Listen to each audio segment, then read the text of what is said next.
Good morning.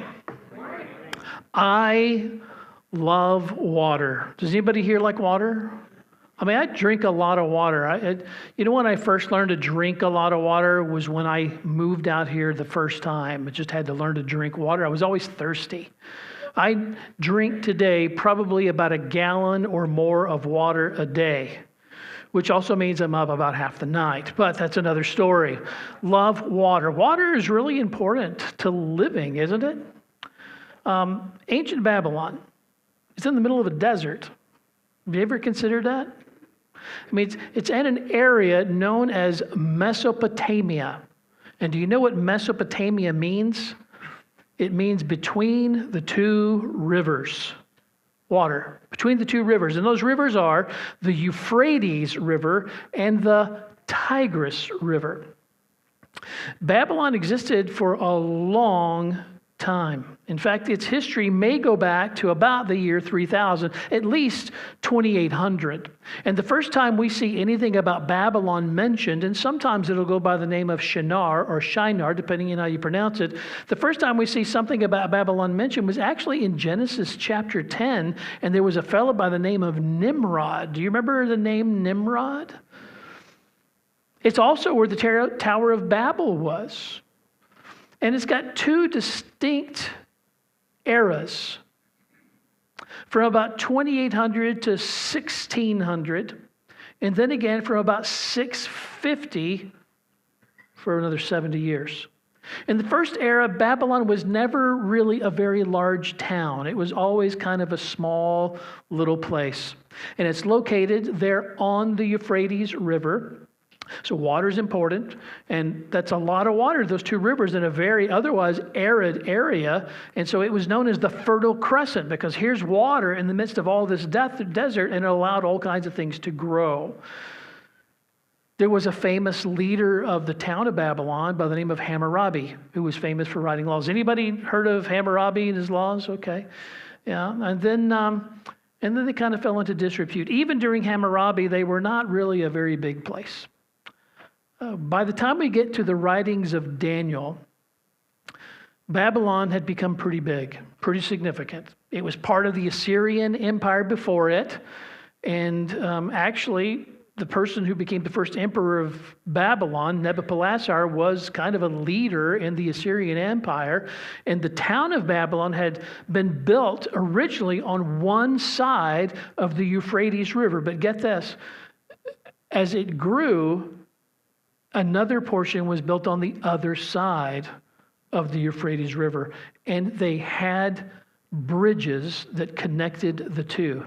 Now, this is not a photo of ancient Babylon. Two people got that. Okay, that was good. But water is important. You can see that the river Euphrates actually flows right through the middle of Babylon. This will be important, not for this morning, but it'll be important as we continue on in this study. And it also was important because it helped them grow things in the desert. They had ways to wash, clean themselves, drink fresh water. And you can't really tell it, but along with these gigantic walls that form a square in this area, right in front of them on the outside part of it is a little blue part, because they had somehow taken the Euphrates River and allowed it to flow still mostly through the center of the city itself, but also to form moats going all the way around the square city. So it helped protect them as well. And that's important because I'm going to call it River City. And there was trouble in River City. Right here in River City, with a capital T, that rhymes with D, and it stands for dream. Okay, sorry about that. Here we go. Look at verse 1, and you'll see what I'm talking about. Now, in the second year of the reign of King Nebuchadnezzar, Nebuchadnezzar had dreams. Now, the first thing I want you to notice is it's plural. This tells us that he had multiple dreams. Now, it's possible you could take this as though he were dreaming at some point as he's relaying this to someone. But since this is in a narrative case, I think it's better understood that he had multiple dreams. Maybe the same dream multiple times or multiple types of dreams, although Daniel chapter 2 is only going to deal with one of those dreams. So he had dreams, and here's the important part, and the reason I call it trouble. Nebuchadnezzar had dreams, and his spirit was troubled. Now, this doesn't mean he was slightly agitated. This means that deep in himself, he was disturbed. And notice, it wouldn't allow him to sleep. Have you ever been so disturbed that you couldn't sleep? So whatever this dream was, or this recurrence of dreams happened to be, it so impacted him, so deeply affected him, that he was not able even to get sleep. Notice how it says the sleep left him. That'll be important in another moment. Now, here's something I showed you last week, just so you kind of get an idea. Nebuchadnezzar came to power in 609. Not Nebuchadnezzar, I apologize. Nebuchadnezzar came to power. Babylon was birthed in 609. He died around 605. So this is just shortly after. Nebuchadnezzar now is the king of Babylon. And notice how I formed this last week, kind of showed you this diagram. It's important this morning. It starts out in Hebrew with chapter 1, and then chapters 2 through 7 are in Aramaic, and then it goes back to Hebrew in chapters 8 through 12. And we sectioned them off this way. These are kind of grouped together. And notice that chapter 2 is dealing with the king's dream, Nebuchadnezzar's dream, and chapter 7 is dealing with another dream. And even though one is a statue and one are dealing with beasts, it's dealing with the same exact topic. So they're connected to this. And there's another reason to point this out, because Aramaic, it's in Aramaic in these sections because of something that we refer to as the time of the Gentiles. Has anybody here ever heard of the time of the Gentiles? So who's in control during the period of this section of verses, and the kingdoms that are mentioned during these section of verses would be the Gentiles. But we'll talk more about that in a few moments. And then to remind you to go forward, because this is always important, that it is the Lord who gave Jehoiakim, king of Judah, into Nebuchadnezzar's hand. Yes, Nebuchadnezzar defeated Judah and Jerusalem, but not without God's permission. God allowed it to happen, maybe even willed it to happen. The Lord gave Jehoiakim to him. And then also to remember that at the end of chapter 1, Daniel is in Babylon University, and he's being trained to work as a servant of Nebuchadnezzar the emperor in specific areas, and he showed great promise, 10 times greater, he and the other Hebrew friends, than anyone else, and he was finally put into the king's service and stayed there till Cyrus the king, who, by the way, is not a Babylonian king, but is a Medo-Persian king. So he was quite old by the time this book ends. Now, the difficulty with trying to get through a whole chapter of almost any book of the Bible, but especially something like Daniel or Ezekiel or something that's dealing with a lot of prophecy, is that there are really important things on both the micro and the macro level. There are things in this chapter that should inform us how to behave in a culture that is opposed to God, by looking at how Daniel behaved in a culture that was opposed to God. But there's also the big picture, and it's the picture that most of us want to get to when we go to the book of Daniel. And it's the futuristic, it's the prophetic, it's the stuff talking about the future itself. And both of these play together, and both of these come together in chapter 2. So I'm going to skip a small section, otherwise I'm going to read a lot, because it's 49 total verses. Okay, you ready? Here we go. Now, in the second year of the reign of Nebuchadnezzar, Nebuchadnezzar had dreams and his spirit was troubled. There's trouble right here in this river city, and he wasn't able to sleep. Then the king, pay close attention to this, gave orders to call in the magicians, the conjurers, the sorcerers, and the Chaldeans. Now, just take a moment. I want you to understand that all four of these groupings greatly overlap with their roles. It is also true that this group of people probably came from multiple familial and ethnic backgrounds, national backgrounds, as they all became captive and came to Babylon to serve Nebuchadnezzar. But what do they mean? Magicians is the word from which we would get what word? That was hard, wasn't it? Magic. It's also from which we would get an Old Testament word referred to in the Christmas stories, the Magi. And so because we see the word magic in it, we often think of magic. Not necessarily. The second group would be more like that.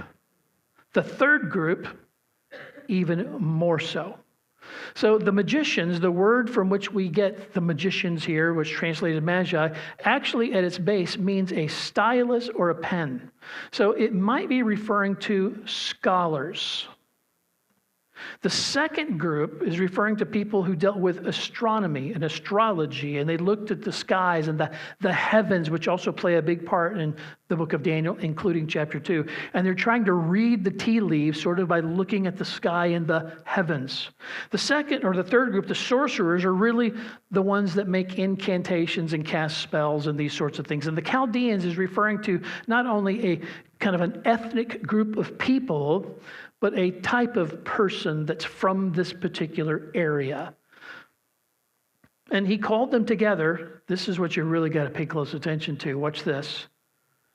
Verse 2, then the king gave orders to call the magicians, the conjurers, the sorcerers, and the Chaldeans to tell the king his dreams.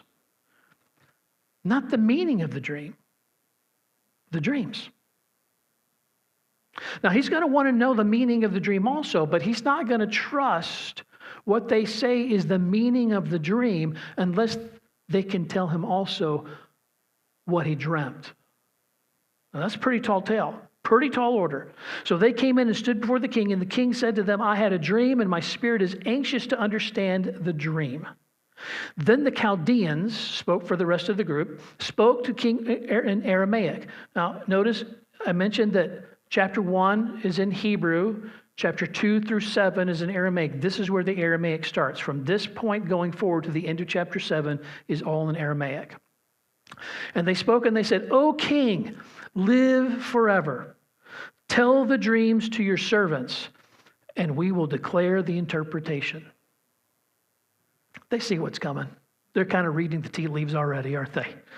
The king replied to the Chaldeans, the command from me is firm. Now, if you're reading from a King James version, this little phrase is going to say, the king or the command left me.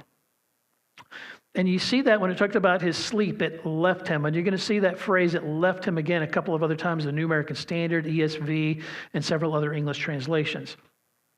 But because the King James translates this as the dream left him, some have interpreted that to mean that he forgot his dream. Sorry about that, I'm mute. They thought that he'd forgot his dream and he's hoping that they'll tell him. But I think when you look at the entire context, it's not that the king has forgotten his dream. He's wanting to test these people to see if they really are magicians, conjurers, sorcerers, and so forth, okay? So the command from me is firm.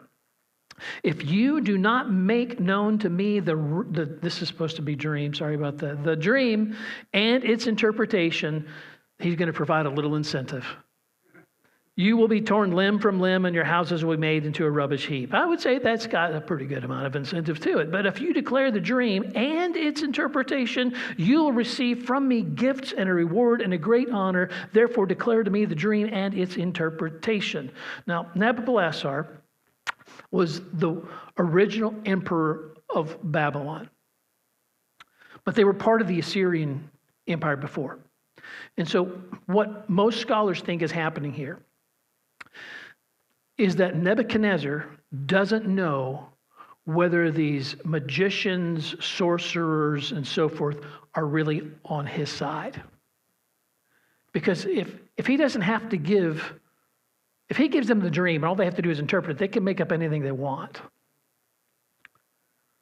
Before they served his father Nabopolassar, they probably served Assyrian rulers. So Nebuchadnezzar is, I think, in a sense, wisely checking out their authenticity. They answered a second time and said, and this tells you a little bit about their desperation, because he's already said, the words come out from me, what is, it is, right? Let the king tell the dream to his servants, and we will declare the interpretation. The king replied, I know for certain that you are bargaining for time, inasmuch as you've seen that the command from me is firm. That if you do not make the dream known to me, there is only one decree for you, limb from limb. For you have agreed together to speak lying and corrupt words before me until the situation is changed. Therefore, Tell me the dream, that I may know that you can declare to me its interpretation. The Chaldeans answered the king and said, now notice, they're going to be painfully honest here. The Chaldeans answered the king and said, there is not a man on earth who could declare the matter for the king, inasmuch as no great king or ruler has ever asked anything like this of any magician, conjurer, Chaldean. Now watch closely. Moreover, the thing which the king demands is difficult. I would say that's an understatement. What is he asking? Tell me what I dreamt. And there is no one else who could declare this to the king except God's. Now, you do have to notice it's lowercase g and there's an S on the end, so it's plural, because they're speaking from their religious perspective. They worship multiple gods. They aren't saying that the God of Israel doesn't exist. They're just saying that the God of Israel is weaker than all of their gods. And so the answer to your question, to tell you exactly what you dream without having told me what it is, that can only come from the divine. They're admitting this. Because of this, the king became indignant and very furious and gave orders to destroy all the wise men of Babylon. So the decree went out that the wise men should be slain. Well, what about Daniel? Well, you see, he's included in that right here. Daniel and his friends went out to find him so that they could all be killed. And there are several things that you see they face and that Daniel is going to end up facing as a result of what's going on here. They're going to face the unknown, the impossible, and they're going to face threats. I know it's terribly attractive to see me wipe my nose, but it would be less attractive if I didn't, okay? So while unbelievers may respond with anger and threats, believers should respond, and you'll see Daniel do this, with wisdom and faith, even against the backdrop of an unbeliever's anger and threat, okay? So here's the response. Then Daniel replied with the discretion and discernment to Arioch, the captain of the king's bodyguard. So he's the chief executioner.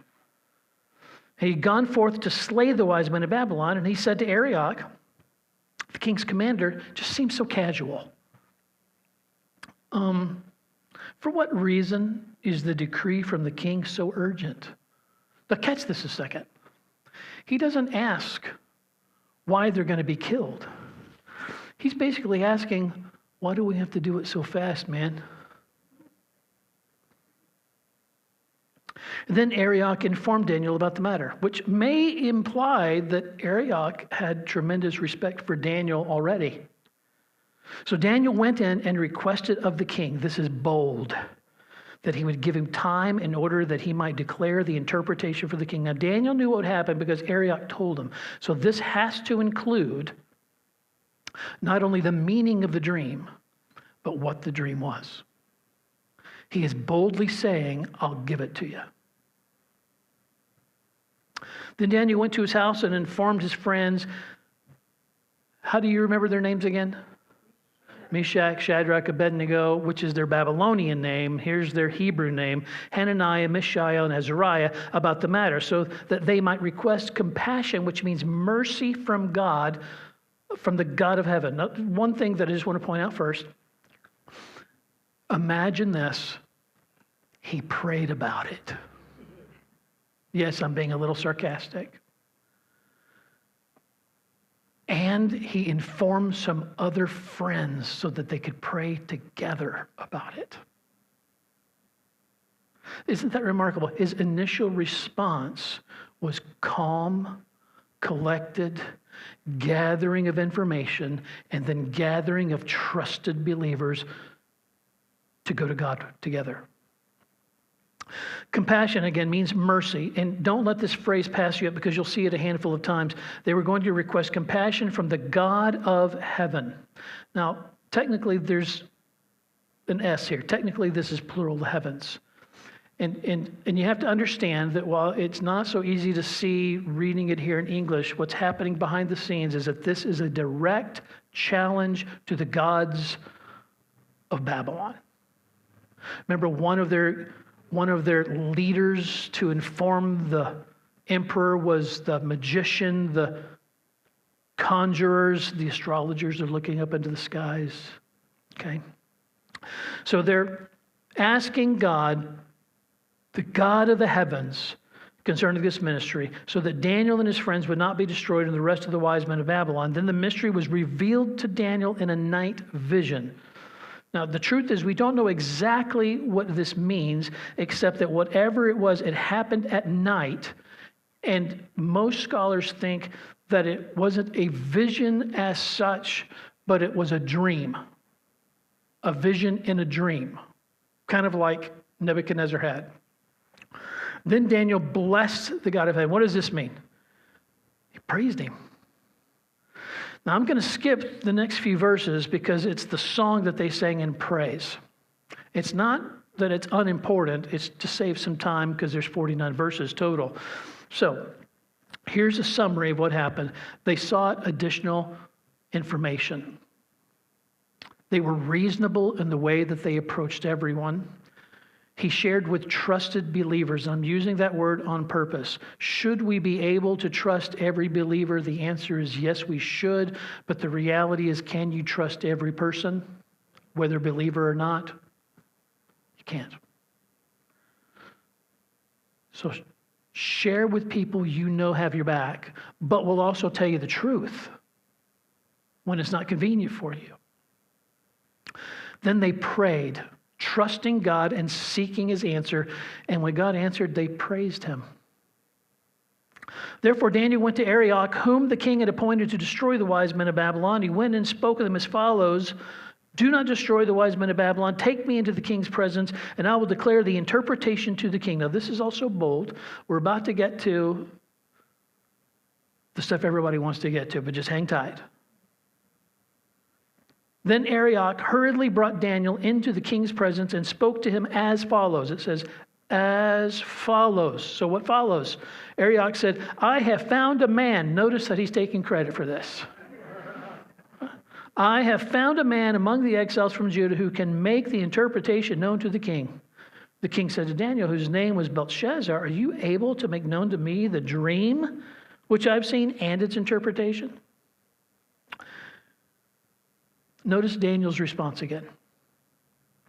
Daniel answered before the king and said, "As for the mystery about which the king has inquired, neither wise men, conjurers, magicians, or diviners are able to declare it to the king. However, I have figured it out."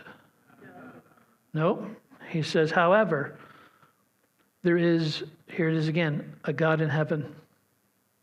He's kind of saying in a way, it's not your gods, but there is a God over the heavens, okay? However, there is a God in heaven who reveals mysteries, and he's made known to the king Nebuchadnezzar what will take place in the latter days. Oh, this is a technical term. It gives us a clue that he's not only talking to Nebuchadnezzar about Nebuchadnezzar's days, but he's also talking to Nebuchadnezzar about the days that will follow. And what we'll discover as we look later in this chapter and throughout the book is that those latter days include the end of days. "This was your dream and the vision in your mind while on your bed. And as for you, O king, while on your bed, your thoughts turn to what would take place in the future. And he who reveals mysteries has made known to you what will take place. But as for me, this mystery has not been revealed to me." Notice how he words this. "Not for any wisdom residing in me, more than any other living man." I'm no different than anyone else. Why did God reveal this? For the purpose of making the interpretation known to the king, that you may understand the thoughts of your mind. Last week, when we started the series, I made a point to express several times this concept, that Daniel lived in Babylon without Babylon living in Daniel. That's important. How did that happen? Well, here we see the beginnings of that.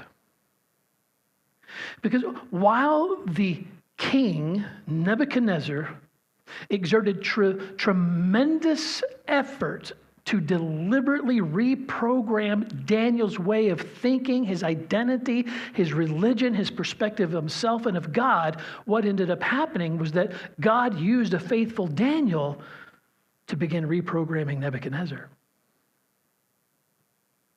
All because the name that was written in Daniel was more important than the name on his birth certificate.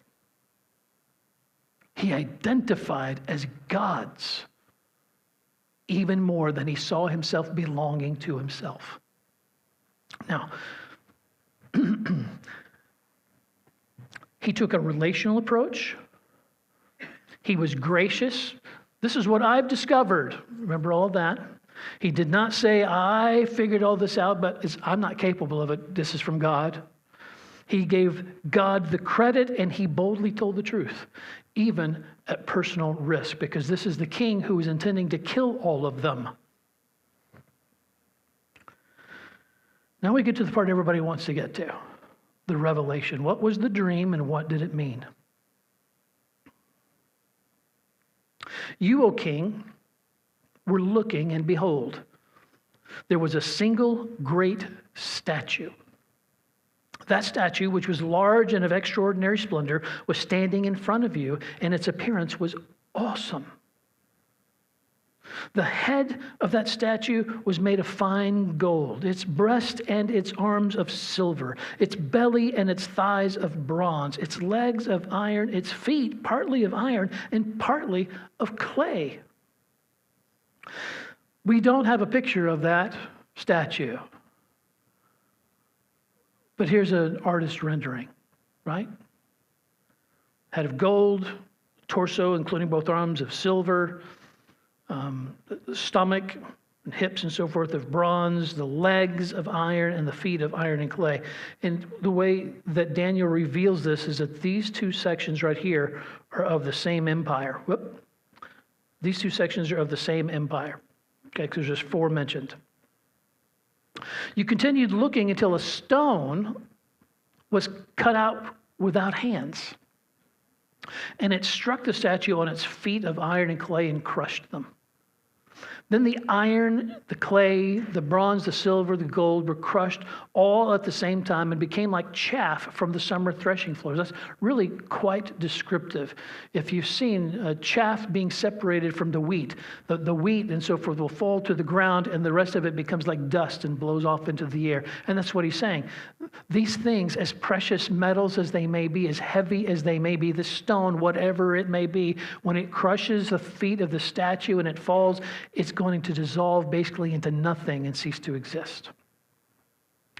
And the wind carried them away so that not a trace of them was found. But the stone that struck the statue became a great mountain and filled the whole earth.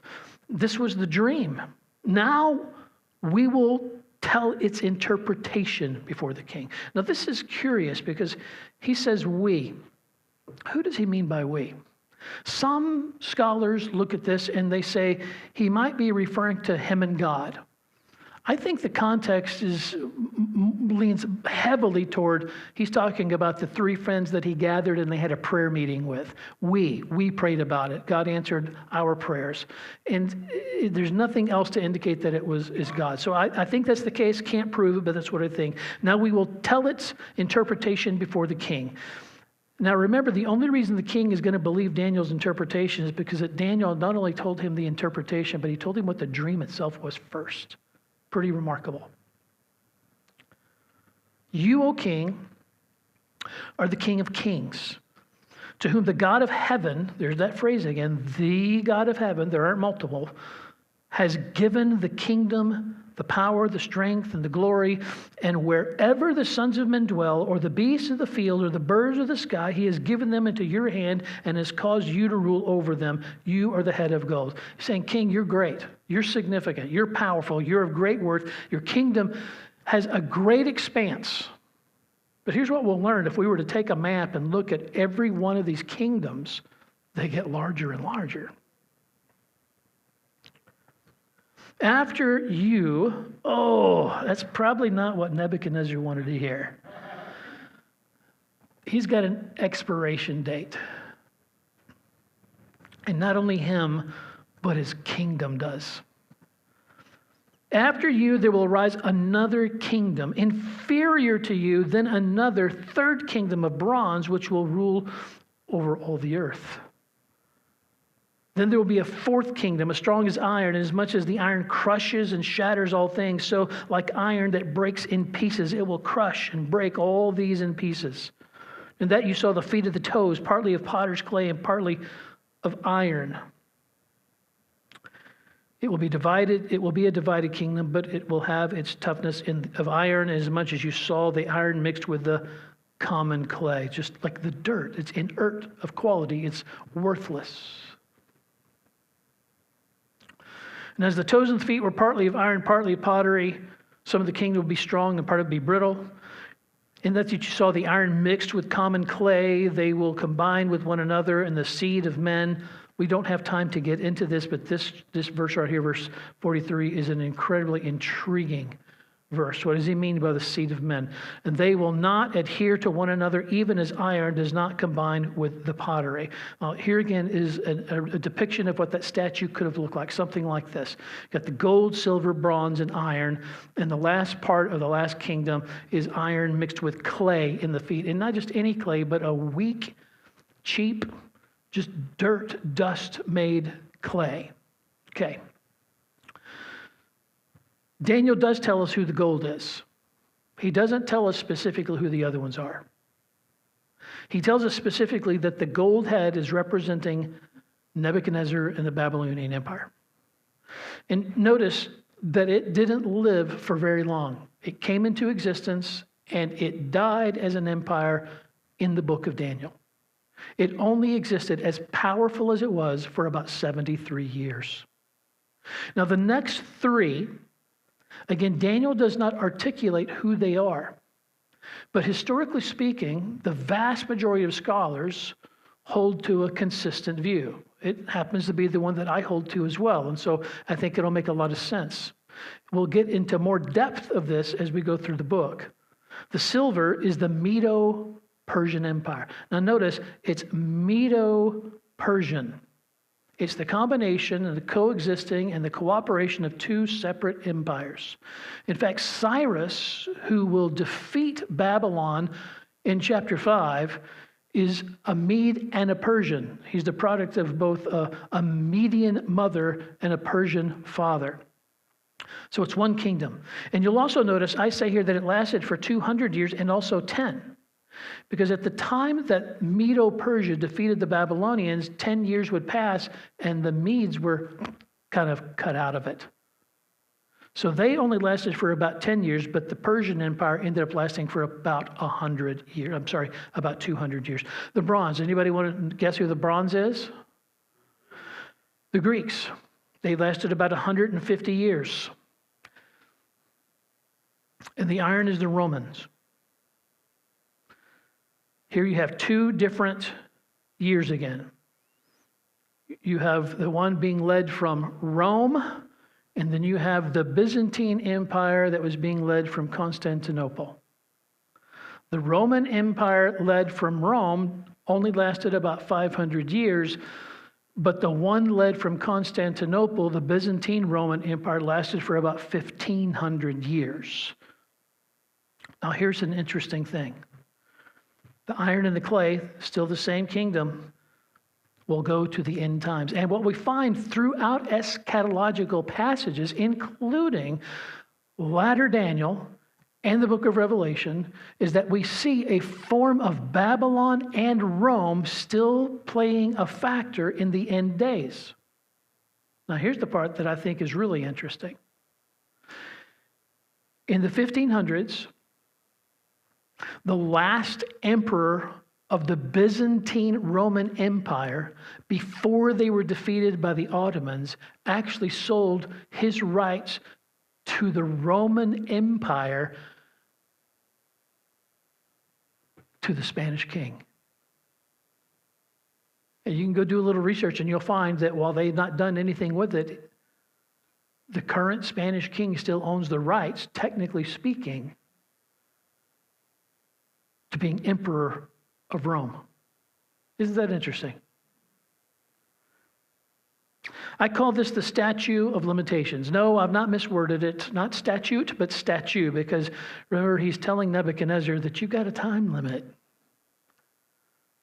What's really interesting about this is that the value of the material is higher from the head and devalues as it goes to the feet.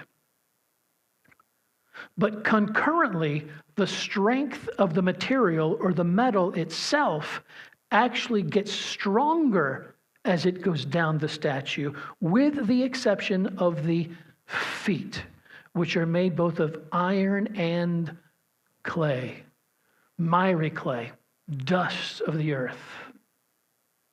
Here's something that we know about the way these kingdoms operated. When the Assyrians before them would conquer people like the northern kingdom, they would often put hooks in their mouths, and they would have a chain gang and take them all the way back from wherever they lived to Assyria. And then they would skin them alive or impale them or do all sorts of horrible things. A tactic of fear and death. When Babylon rose to power, they usually let them live as long as they would cooperate, but they separated the young royals from the older royals and reprogrammed them so that the older royals would be less likely to challenge. The Medes and the Persians accepted people a little bit more easily. In fact, you may remember it was the Persian Empire that allowed Israel to go back to Jerusalem. And then the Romans. What are they made of again? Iron. And you can find in all kinds of ancient literature how they're referred to a crushing army. They just crushed their enemy wherever they were. And the word crushed is used. And even the idea of iron is used about them. The other thing I want to bring to your mind is this idea again of the time of the Gentiles, because all of these are Gentile powers. And Daniel in chapter 2 is speaking of this time of Gentile empires. But he also speaks of it in chapter 7, 8, a little bit even in 9, 10, 11, and 12. You find it in Ezekiel, you find a little bit of it in Isaiah, but here's some other times that's more easily recognizable. Jesus himself, when describing the later days, said Jerusalem will be trampled underfoot by the Gentiles until the times of the Gentiles are fulfilled. So even at the time Jesus is saying this, the times of the Gentiles have not yet been complete. In Romans 11:25, a partial hardening has come upon Israel until the fullness of the Gentiles has come in. Here again, depicting a time of Gentiles that at the time of writing it hasn't been completed. Even in Revelation, and I'm just sort of picking a spattering of this. This is Revelation chapter 11, verse 2. This is before the second coming. Now, the first part of this verse is going to seem like, I don't get it, and we don't have to deal with that part. You need to see the latter part. Here's the part that's going to be like, what? Leave out the court, which is outside the temple, and do not measure it. It's the reason they're instructed not to measure it that's important to us. Here's what he says. For, or because, it has been given to the nations. Now, this word means Gentiles. And depending on the English translation that you have, like the King James or the New King James, it actually says Gentiles. The word means Gentiles. I want you to understand, it's not that it could be translated as Gentiles. It means Gentiles. Other nations than Israel. Every other nation than Israel is Gentile. That's what distinguishes it. So they will tread underfoot the holy city, speaking then, what's the holy city? Jerusalem, specifically Jerusalem, for 42 months. The time between the Babylonian Empire and the return of Christ is technically known as the time of the Gentiles, which means, ladies and gentlemen, we are still living in the times of the Gentiles. Now, I realize that the Jews moved back to Israel. Have any of you ever been to Jerusalem? I haven't. Has anybody here? Let me tell you what you'll find if you go. You'll find that there are Jews living in Jerusalem, but not only Jews. And here's why that's important, because they only control a portion of the city. The rest of the holy city is controlled by Muslim entities. And what's the most important piece of ground in Jerusalem? The temple area. Now, who has control of the temple? Muslims. It is a mosque known as the Dome of the Rock.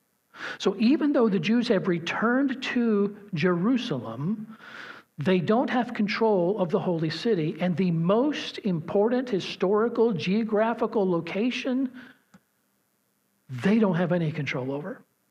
We're still living in the time of the Gentiles.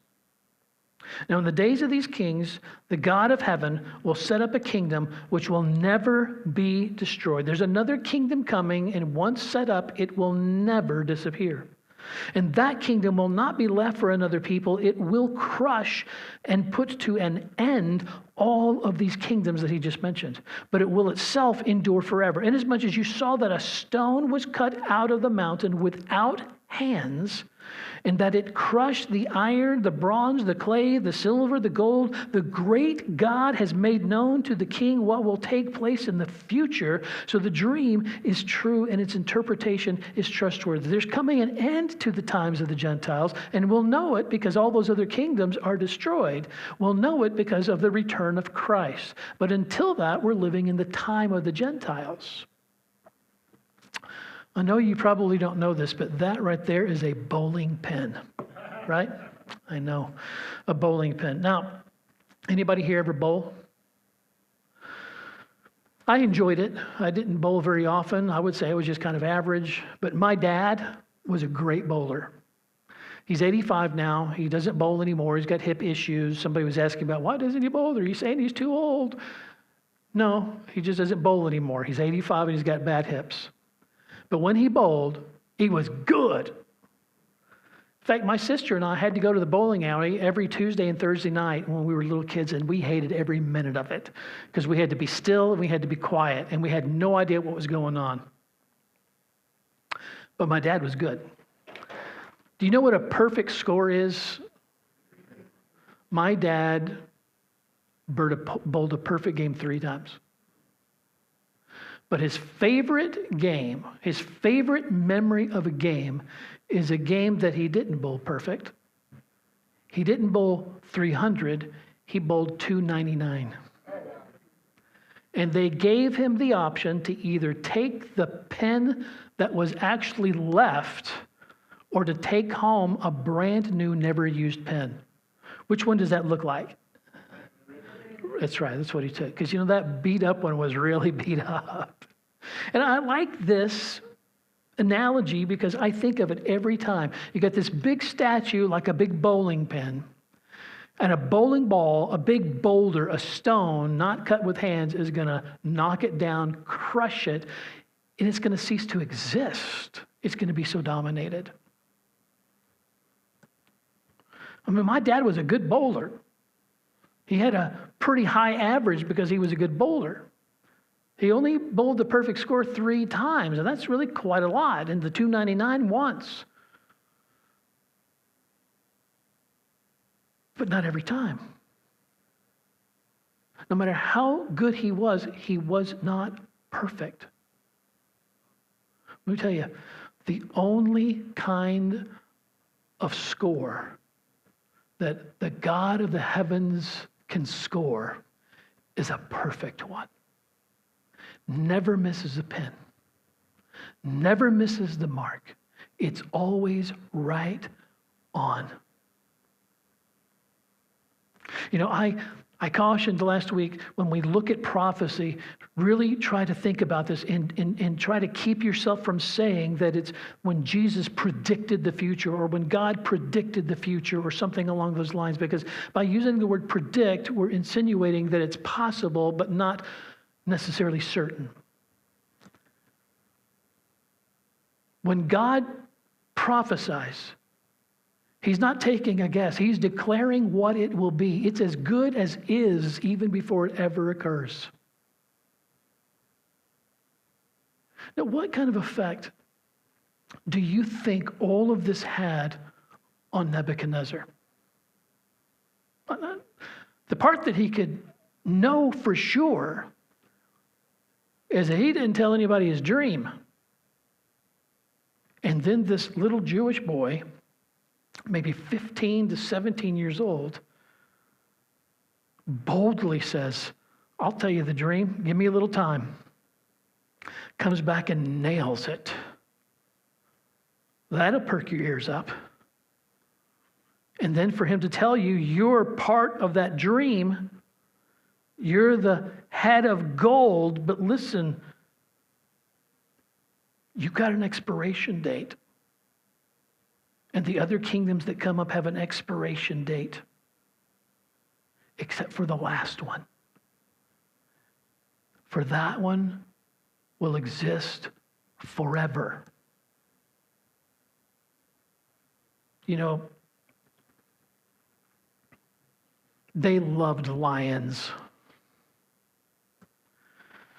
As you walk up to the Ishtar Gate, which is named after one of their gods, you see lions and all kinds of other animals. When you go into the gate and you're walking through Babylon, and they've got like a 4 to 8 lane highway for walking and traversing with medians and all kinds of things. Painted in the center and on the sides were these gigantic lions that are about 7 feet tall. Can't miss them. They loved lions because to them they were a sign of royalty. You know, a lion, when it roars, can be heard for about 5 miles. What would you do if you were in the jungle and you heard the roar? I'm going to go the other direction. When a lion roars, it is often telling other lions or animals, this space is mine. This belongs to me. Nebuchadnezzar thought that he had done all of it, that he had accomplished it, that Babylon and its grandeur was the result of him and his wisdom. And you may remember that inscription I read last week. He was so humble about it. But when he hears this young Jewish boy whose faith won't diminish despite the influence put upon him, give him what his dream was, and then tell him what it means despite the personal potential consequence, I think he got a roar. And it was God saying, no, this is not yours, this is mine. You didn't do this, I did this. This doesn't all belong to you, it all belongs to me. You're not the royal one, I am the royal one. And I think it's a reference ultimately to another lion that's also mentioned in Scripture. And who would that be? The Lion of the tribe of Judah. Yeah. So I wonder if you're here today and you've never really considered what all of this means to the way you live. Maybe you've never considered what this means as a consequence to your eternity. And you have to understand, this is telling us that God is not just a soothsayer or someone that can look and predict the future. He holds it all because it all belongs to Him. The only reasonable thing we can do as a result, which is what Paul says in Romans 12, is to believe him. That is to place our faith, our trust in the person of Christ. That ultimately this is pointing to, and Daniel will specify later in the book. The faith that roars. He lived in Babylon without letting Babylon live in him. And despite the fact that the emperor himself exerted such great effort to deliberately reprogram him, God used his faithfulness to begin reprogramming that emperor. That's a faith that roars. Our Father, thank you for your word. I pray that you would allow us to soak it in, to grasp even more firmly some of the intricacies of this and how it applies to us. Not just in a practical way, what it means in the big picture. For you alone are God. There is no competition. And we too, Lord, recognize that we have an expiration date.